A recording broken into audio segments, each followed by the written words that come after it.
નમસ્કાર, હું આપને મારો પરિચય આપું. મારું નામ કુમારી સોનલબેન ગુણવંતરાય જોશી છે. મારો હોદ્દો સુપરવાઇઝર ઇન્સ્ટ્રક્ટર વાયરમેન ટ્રેડ ઔદ્યોગિક તાલીમ સંસ્થા મણિનગર ખાતે હાલ હું જોબ કરું છું. આજે આપણે સલામતી અને પ્રાથમિક સારવારના લેસન ઉપર ચર્ચા કરીશું. સલામતી અને પ્રાથમિક સારવાર મનુષ્ય જીવન સાથે વણાયેલી વસ્તુ છે. આજના માહોલમાં અને આધુનિક યુગમાં સલામતી વગરનું જીવન શૂન્ય સમાન છે. માટે ઇલેક્ટ્રિકલમાં જેમ સલામતી જરૂરી છે, એમ સામાન્ય જનજીવનમાં પણ સલામતી જરૂરી છે. જનરલી સલામતી ઇલેક્ટ્રિસિટીમાં કયા વિભાગ અને કયા મુદ્દાના અનુસંધાનમાં છે એના વિશે આજે વિશેષ ચર્ચા કરીશું. અને ત્યારબાદ સલામતી ન રાખવા છતાં જે કોઈ પરિસ્થિતિઓ નિર્માણ થાય એના માટે લેવા જોઈતા પ્રાથમિક સારવારના પગલાંની પણ આપણે ચર્ચા કરીશું. સૌ પ્રથમ ઇલેક્ટ્રિકલ સિટીમાં જે કોઈ પરિસ્થિતિઓ નિર્માણ થાય છે એમાં ફેક્ટરીમાં કામ કરતા કારીગરો, કૌશલ્ય વર્કરો, કુશળ કારીગરો ને ખાસ ફેક્ટરીમાં અકસ્માત થવાના કારણો હોવા જોઈએ. અને એ જે કારણો છે એના પર ફોકસ કરી પોતે પૂરી સાવધાની રાખવી જોઈએ. સલામતીના એમાં પ્રથમ કારણ છે સલામતી અંગેના નિયમોનું ઉલ્લંઘન. બીજું છે બિનસલામત યંત્ર કે સ્થળ.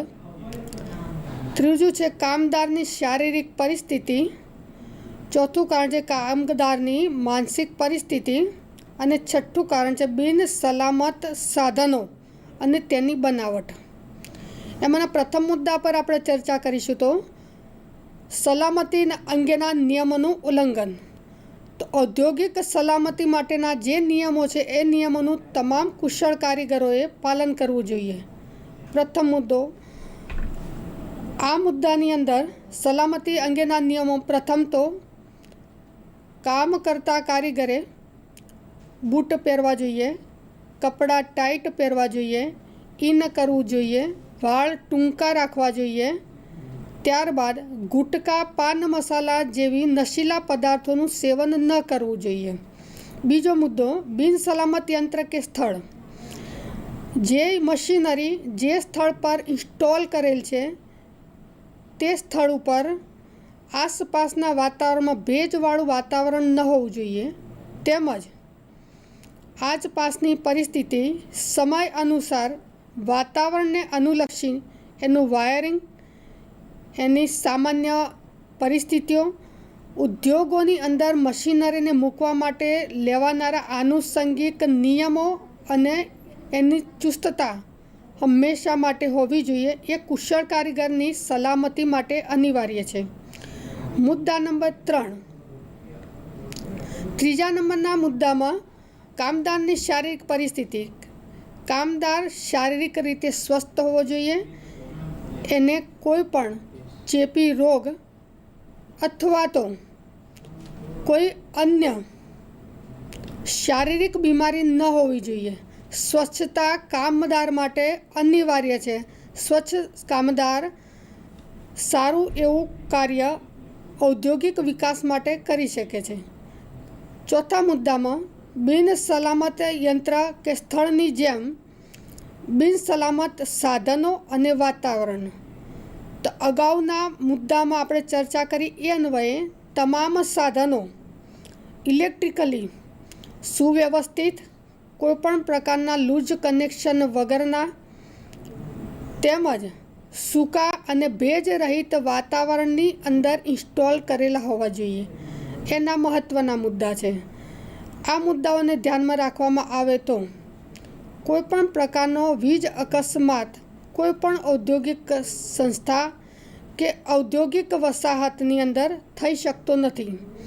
ત્યાર પછી વ્યક્તિ લાઈવ પાર્ટના સંપર્કમાં આવે ત્યારે લેવા જોઈતા તાત્કાલિક પગલાં. અગાઉ જોઈ ગયા કે વીજ અકસ્માત ન થાય એ માટે લેવાનારા પગલાં, પરંતુ કોઈ સંજોગોવશાત વીજ અકસ્માત થાય છે ત્યારે વીજ અકસ્માત થયેલ વ્યક્તિ જ્યારે ચાલુ લાઈન સાથે કામ કરતો હોય અથવા નજીકના કોઈ ઇલેક્ટ્રિકલ સાધન અથવા મશીન સાથે કામ કરતો હોય અને આ પરિસ્થિતિ નિર્માણ થાય ત્યારે તાત્કાલિક અસરથી કેવા પગલાં લેવા જોઈએ એના માટે આપણે ચર્ચા કરીશું. તો પ્રથમ છે એના માટે સ્વિચ નજીક હોય તો એને ઓફ કરો. બીજો મુદ્દો છે શરીર પર આગના તણખા પડ્યા હોય તો ઓલવવા. ત્રીજો મુદ્દો છે બનતી ત્વરાએ ડૉક્ટરી સારવાર તાત્કાલિક અસરથી મળે તેનું ધ્યાન રાખવું. ચોથો મુદ્દો છે દર્દીની ઈજા મુજબ કૃત્રિમ શ્વાસોશ્વાસની પ્રક્રિયા કરાવી. મુખ્ય આ 4 મુદ્દાને ધ્યાનમાં લેતા પ્રથમ મુદ્દા પર ચર્ચા કરીએ તો જે સાધન જે જગ્યા પર ઇન્સ્ટોલ કરેલું છે, કામદાર જ્યાં કામ કરે છે અને જો તો ત્યાં કોઈ વીજ અકસ્માત થાય તો તાત્કાલિક સપ્લાય પુરવઠો બંધ કરવાથી સાધનને થતું નુકસાન તેમજ વ્યક્તિને થતું નુકસાન તાત્કાલિક અસરથી રોકી શકાશે. બીજું, શરીર પર આગના તણખા પડ્યા હોય તો ઓલવવા. આ પ્રક્રિયા કરવાથી જે કામદાર અથવા જે વ્યક્તિને વીજ અકસ્માતના કારણે નુકસાન થયું છે એને વધુ શારીરિક નુકસાન થતું રોકી શકાશે. ત્રીજો મુદ્દો છે કે બનતી ત્વરાથી ડૉક્ટરી સારવાર લેવી. જ્યાં સુધી ડૉક્ટરી સારવાર એને ન મળે ત્યાં સુધી અન્ય પ્રક્રિયાઓને આપણે લઈશું. એને ધ્યાનમાં લેતો દર્દીને આપણે કૃત્રિમ શ્વાસોશ્વાસની પ્રક્રિયા આપીશું. કૃત્રિમ શ્વાસોશ્વાસ દરમિયાન ડૉક્ટરી સારવાર એને તાત્કાલિક મળે એનું પણ પ્રયોજન કરીશું. હવે કૃત્રિમ શ્વાસોશ્વાસ માટેની મુખ્ય 5 પદ્ધતિઓ છે. આપણે અહીંયા હાલના સંજોગોમાં જે પદ્ધતિઓનો ઉપયોગ કરવામાં આવે છે એને વધુ પડતી ધ્યાનમાં લઈશું. જે 5 પદ્ધતિઓ છે એમાં સૌથી મહત્ત્વની છે શેફર પ્રોન પ્રેશરની રીત છે. બીજી સિલ્વેસ્ટર મેથડ છે. ત્રીજી મોંથી મોંની રીત જેને ઇંગ્લિશમાં માઉથ ટુ માઉથ મેથડ કહેવામાં આવે છે. ચોથી પદ્ધતિ છે મોંમાંથી નાકમાં હવા ભરવાની રીત. અને 5મી પ્રક્રિયા છે ઇવનિંગ રોકની પદ્ધતિ. પરંતુ આ 3 પદ્ધતિમાં શેફરની રીત, સિલ્વેસ્ટર રીત અને મોઢામાં હવા ભરવાની રીત સૌથી બેસ્ટ છે, સૌથી સરળ છે અને એમાંથી મળતું પરિણામ સુનિશ્ચિત રહે છે. માટે આ 3 પ્રક્રિયાઓને વ્યક્તિને કેવી જગ્યા પર બર્નિંગ છે, કેવી જગ્યા પર વીજ અકસ્માતના કારણે નુકસાન થયેલ છે એને ધ્યાનમાં રાખીને ઉપયોગ કરવામાં આવે છે. એમાંની પ્રથમ પ્રક્રિયા છે શેફરની મેથડ. શેફર પ્રોન પ્રેશરની રીતમાં જ્યારે વ્યક્તિ પીઠના પાછળ એટલે કે પીઠના ભાગે દાઝી ગયેલ હોય તેવા સમયે આ પદ્ધતિનો ઉપયોગ કરવામાં આવે છે. આ પ્રક્રિયામાં દર્દીને ઊંધો સુવાડો, એક હાથમાંથી સીધો રાખો, બીજો હાથ કોણીથી વાળી માથું તેના પર એવી રીતે ટેકવો જેથી ચહેરો આડો રહે અને તેનું નાક અને મોં શ્વાસોશ્વાસ માટે અનુકૂળ સ્થિતિમાં રહે. આ પરિસ્થિતિ જોવા માટે આપણે ટેલિટોપમાં એક ડ્રોઈંગનો અભ્યાસ કરીશું.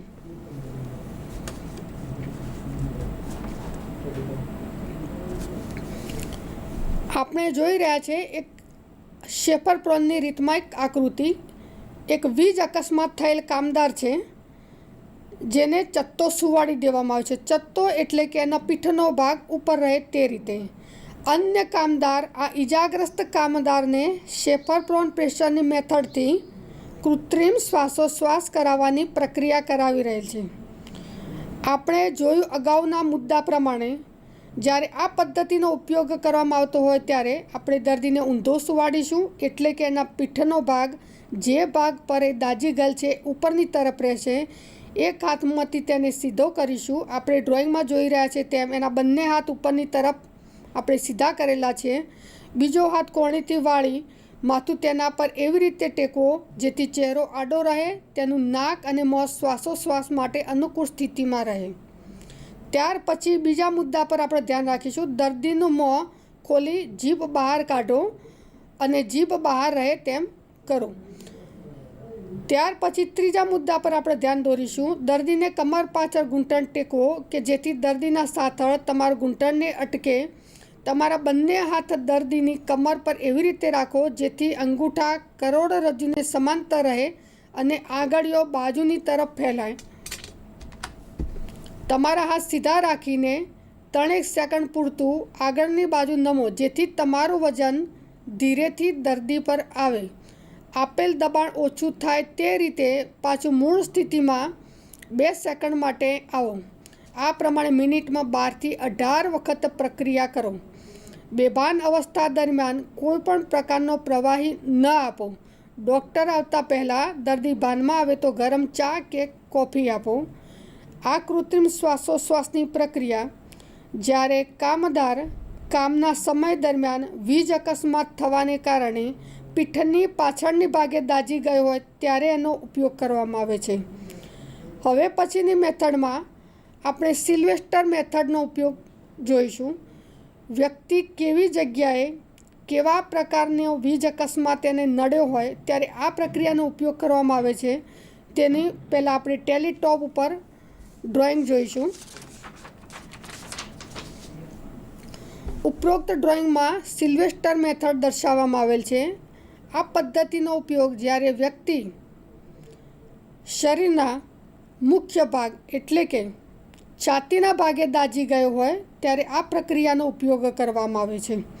આ પદ્ધતિમાં જ્યારે વ્યક્તિ આગળના ભાગે દાઝી ગયો હોય ત્યારે તેને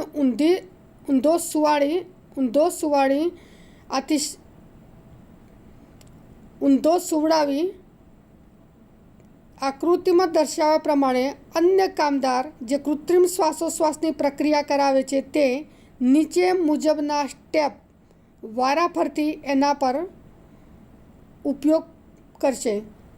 પ્રથમ, દર્દીને ચત્તો સુવાડવો.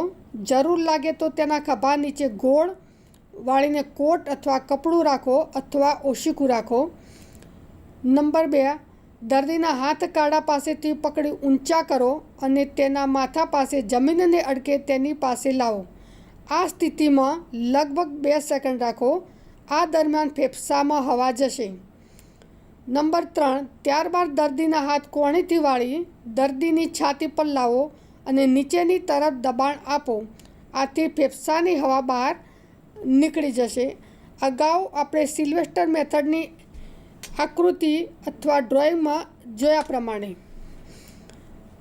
ત્યારબાદ આ પ્રક્રિયામાં જ્યારે દર્દીને આ પદ્ધતિનો ઉપયોગ કરવામાં આવતો હોય ત્યારે તેના મોંની અંદર કોઈપણ પ્રકારના નશીલા પદાર્થો, ગુટકા, તમાકુ ન હોય તેનું ધ્યાન રાખવું. જો હોય તેનું મોં ખોલી બહાર કાઢી લેવું. એની જીભ અંદર ન જાય તેનું ધ્યાન રાખવું. એના દાંત ફિટ ન થઈ જાય એનું ધ્યાન રાખવું. તથા જે વીજ કામદાર કૃત્રિમ શ્વાસોશ્વાસની પ્રક્રિયા કરાવતો હોય તે પણ કોઈપણ પ્રકારના ચેપી રોગનો રોગ ન બનેલો હોવો જોઈએ. જો આ બધા મુદ્દાઓને ધ્યાનમાં રાખવામાં આવે તો સિલ્વેસ્ટર મેથડ જ્યારે વ્યક્તિ છાતીના ભાગે દાઝી ગયો ત્યારે તેને બચાવવા માટે તાત્કાલિક આપવામાં આવતી પ્રાથમિક સારવાર માટેની બેસ્ટ મેથડ છે. ત્યાર પછી આપણે ત્રીજી પદ્ધતિનો અભ્યાસ કરીશું જેને અંગ્રેજીમાં માઉથ ટુ માઉથ મેથડ એટલે કે મોંથી મોંમાં હવા ભરવાની રીત એ પ્રમાણે ઓળખીશું. તેની આકૃતિનો આપણે ટેલીટોપ પર અભ્યાસ કરીશું. તો બંને પોઝિશન દર્શાવવામાં આવેલ છે, પોઝિશન 1 અને પોઝિશન 2. જ્યારે દર્દી શરીરના મોટા ભાગે દાઝી ગયો હોય, ઓછામાં ઓછા 60 થી 65% વીજ અકસ્માત નડ્યો હોય અને શરીરના ભાગે ઈજા થઈ હોય ત્યારે આ પદ્ધતિનો ઉપયોગ કરવામાં આવે છે. જેમાં દર્દીનું માથું નીચેની બાજુ રહે અને દાઢી સીધી ઉપર રહે એ રીતે ચત્તો સુવાડવામાં આવે છે. પોઝિશન 1 પ્રમાણે જરૂર પડે તો દર્દીના ખભા નીચે ઓશીકું કે કોટ મૂકવામાં આવે છે. નંબર 2 પ્રમાણે દર્દીનું જડબું પકડો અને ઊંચું કરો જેથી નીચેના દાંત ઉપરના દાંત કરતાં ઉપર આવે, જીભ વચ્ચે ન આવે તેનું ધ્યાન રાખો. 3 નંબરના મુદ્દા પ્રમાણે ઊંડો શ્વાસ લો. દર્દીના મોઢા પર તમારું મોઢું આવે તે રીતે ગોઠવો. દર્દીનું નાક પહેલી આંગળી અને અંગૂઠા વડે બંધ કરો. અને દર્દીના મોંમાં ધીમે ધીમે હવા ભરો જેથી તેની છાતી ફૂલે. 3-4 સેકન્ડ પછી તમારું મોઢું લઈ લો જેથી તે ઉચ્છ્વાસ કરી શકે. આ પ્રમાણે મિનિટમાં 10થી 12 વખત કરો. જો સુધી દર્દીનો કુદરતી શ્વાસોશ્વાસ ચાલુ ન થાય ત્યાં સુધી આ પ્રક્રિયા ચાલુ રાખો. પરંતુ આ પ્રક્રિયા દરમિયાન જ્યારે પણ જે વ્યક્તિને વીજ અકસ્માત નડેલ છે તે વ્યક્તિના મોંમાં કોઈપણ પ્રકારના નશીલા પદાર્થો, તમાકુ, પાન કે ગુટકા હોય તો એને તરત જ મોંમાંથી બહાર કાઢી સાફ કરો. જે વીજ કામદાર દ્વારા અથવા જે વ્યક્તિ દ્વારા વીજ અકસ્માત પામેલ વ્યક્તિને કૃત્રિમ શ્વાસોશ્વાસની પ્રક્રિયા કરવામાં આવે છે તે વ્યક્તિના મોંમાં પણ કોઈપણ પ્રકારના નશીલા પદાર્થો, ગુટકા, પાન મસાલા ન હોય તેમજ તે વ્યક્તિ કોઈપણ પ્રકારના ચેપી રોગનો ભોગ ન બનેલો હોય તેવી વ્યક્તિ દ્વારા જ આ પ્રક્રિયાનો અથવા આ પદ્ધતિનો ઉપયોગ કરવામાં આવે તો તેમાંથી સંપૂર્ણપણે પરિણામ મેળવી શકાય છે. પરંતુ આ પ્રક્રિયાઓ જ્યાં સુધી ડૉક્ટરની સુવિધા ઉપલબ્ધ ન થાય ત્યાં સુધી ચાલુ રાખવી. ત્યારબાદ તાત્કાલિક ડૉક્ટરી સુવિધા જો ઉપલબ્ધ થતી હોય તો ડૉક્ટરની સૂચના મુજબ વીજ અકસ્માત પામેલ વ્યક્તિને આગળની કાર્યવાહી કરાવી જેથી એના જીવ સામેનું જોખમ ઓછું કરી શકાય, તેને બચાવી શકાય. આ બધી પદ્ધતિઓનો આપણે અભ્યાસ કર્યો કૃત્રિમ શ્વાસોશ્વાસની. પરંતુ આ પદ્ધતિઓનો ક્યારે ઉપયોગ કરવાની જરૂર પડે છે જ્યારે કોઈ પણ વીજ કામદાર અથવા સાધન સામગ્રી સાથે કામ કરતી વ્યક્તિ સંપૂર્ણપણે સલામતીના નિયમોનું પાલન ન કરે ત્યારે આ પરિસ્થિતિ નિર્માણ થાય છે. પરંતુ જો સલામતીના તમામ નિયમોનું પાલન કરવામાં આવે તો આવા કોઈપણ પ્રકારની પ્રક્રિયાની જરૂર પડતી નથી. સંપૂર્ણ સલામતી સાથે કોઈપણ વ્યક્તિ સારામાં સારું કામ કરી શકે છે, પોતાનું સ્વાસ્થ્ય સાચવી શકે છે. ધન્યવાદ. આભાર.